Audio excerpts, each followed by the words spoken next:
የኢትዮጵያ ኦርቶዶክስ ተዋሕዶ ቤተክርስቲያን ሊቃነ ጳጳሳትና የቅዱስ ሲኖዶስ አባላት በአዲስ አበባ ከተማ የተሰሩ የልማት ስራዎችን ጎብኝተዋል። በጉብኝቱም የኢትዮጵያ ኦርቶዶክስ ተዋሕዶ ቤተክርስቲያን ጠቅላይ ቤተ ክህነት ስራ አስኪያጅ አቡነ ሳይሮስና የጠቅላይ ቤተ ክህነት ዋና ጸሐፊ አቡነ ዲስቆሪዮስን ጨምሮ ሊቃነ ጳጳሳት ተሳትፈዋል። በአዲስ አበባ ከተማ ከተሰሩት የልማት ስራዎች መካከል የ4 ኪሎ ፕላዛ፣ የገላን ጉራ የመኖሪያ መንደር፣ ብርሃን የአይነ ስውራን አዳሪ ትምህርት ቤትና የለነገዋ የሴቶች አድሶና ክሎት ማበልጸጊያ ማዕከል ይገኙበታል። በጉብኝቱም በከተማዋ ሁሉንም የማህበረሰብ ክፍል ታሳቢ ያደረጉ የልማት ስራዎች መከናወናቸውን መታዘብ ችለናል ብለዋል ሊቃነ ጳጳሳቱ። እጅግ በጣም ደስ የሚል ነው።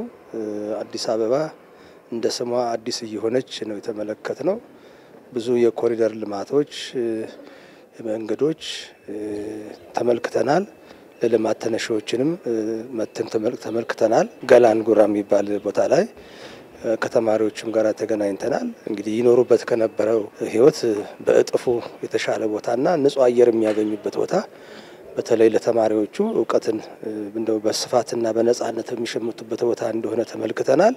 አኗኗራቸው እጅግ በጣም ደስ የሚል ነው እና ይሄ በጣም የሚመሰገን ከተማው መስተዳድር የሰራው ስራ በእጅጉ የሚደነቅ ነው። እንግዲህ ይህንን ሐሳብ ያመነጩም በስራ ላይ ያወሉትን ሁሉ በእጅጉ አድርጌ ያመሰግናለሁ። ጠቅላይ ሚኒስትራችን ዶክተር አብይን ሳላመሰግን አላልፍም። ይሄ የእሳቸው የስራ ውጤት ነው። በተለያዩ ያው ሚዲያውን ስንሰማ ስናዳምጥ ሐሳባቸው ፍላጎታቸው አዲስ አበባን እንደ ስሟ አዲስ አበባ ማድረግ ከዚህ ተነስተን ግን መላ ኢትዮጵያን በዚህ አይነት መንገድ ህዝባችን ወደ እድገት ጎዳና እንዲያመራ በሚል ነው እና ጅምሩን በሚገባ አይቼ በጣም ደስ ብሎኛል። የውጭ ጎብኚዎች ቢመጡ አገራችን አድንቀው ይሄዳሉ።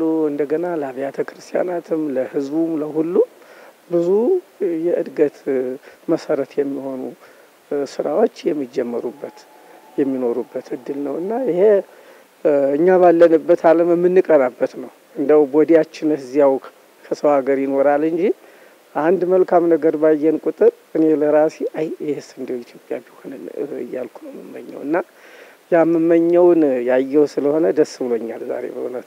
አዲስ አበባ ከተማ በከፍተኛ የእድገት ለውጥ ላይ እንዳለች የተለያዩ መሰረተ ልማቶችን ስናይ ነው የነበረውና ሁሉ ጊዜ አውሮፓ እያሉ ማውራት ሳይሆን የራስን ሀገር ከአውሮፓ በላይ ከፍ አድርጎ በዓለም ደረጃ ላይ ማሳየት ትልቅ ብቃትም የሚጠይቅ ነው።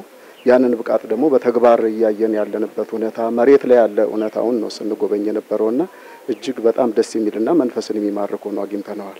በአዲስ አበባ ከተማ የተሰሩ የልማት ስራዎች ለትውልድ የሚሻገሩና በመላ ሀገሪቱ መስፋፋት የሚገባቸው የልማት ስራዎችን መመልከት እንደቻሉ በማንሳት ይህም በቀጣይነት የሀገርን ገጽታ ለመቀየር ጥሩ መነሻ በመሆኑ ህዝቡ ትብብሩን አጠናክሮ መቀጠል እንደሚገባው ገልጸዋል። ማንኛውም ዜጋ ይሄ አሻራው ሊያሳርፍበት የሚገባ ነገር ነው። ይሄ ደግሞ የሚሰራው ስራ በዚች በአዲስ አበባ ከተማ ብቻ ውስን ሊሆን አይገባው። በሌሎች ክልሎች ሁሉ ሊስፋፋ ይገባል። የኢትዮጵያ ህዝብ ማለት የአዲስ አበባ ህዝብ ማለት ብቻ አይደለም። ስለዚህ ከጫፍ እስከ ጫፍ አገሪቱ እንዲህ አይነቱ በጎ ስራ እንዲህ አይነቶቹ ተቋማት ሊስፋፉ ይገባቸዋል ብዬ አምናለሁ።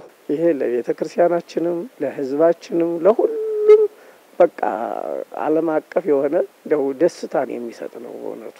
ሁሉን የሚያስደስት እግዚአብሔርም ደስ ይለዋል። በዚህ ሁሉም የየራሱ ድርሻ አለው። መቼም ጸጋ የሌለው ሰው የለም። የተለያየ ጸጋ ነው ያለውና ሌላው የሚችል በስራም በጉልበትም በማንኛውም ነገር ትብብር ማድረግ አለበት። በሐሳብም በጸሎትም ጸሎተኛው ደግሞ ፈጣሪን በመለመን አገር ከሁሉ በላይ ሰላም ሆና ልማቷ ከፍ ብሎ በዓለም ደረጃ ከፍ የምትልበትን የሀገራችንን ስም የማስጠራቱ ስራ ላይ ሁሉም የየበኩሉን አስተዋጽኦ ማድረግ መቻል አለበት። አዲስ አበባ አሁን ካለችበት እድገት አንጻር ለእግረኞች የመሬት ውስጥ ለውስጥ መንገዶች መገንባታቸው ይበል የሚያሰኙና በቀጣይም መሰል መሰረተ ልማቶች እንዲጠናከሩም አመላክተዋል።